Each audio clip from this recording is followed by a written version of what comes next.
Hi everyone, welcome back to another video.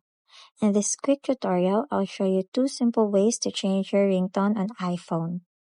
First, let's change the default ringtone. Open the settings app, scroll down and tap sound and haptics, then ringtone. You'll see a list of tones, just tap any one to preview it, and once you tap it again, it's set as your new ringtone.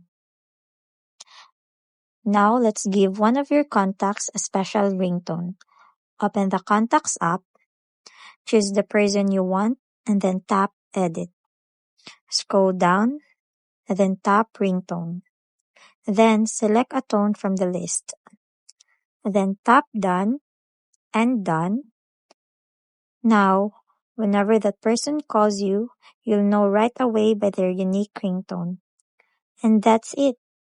That's how you can quickly change your default ringtone and set a custom one for your contacts on your iPhone.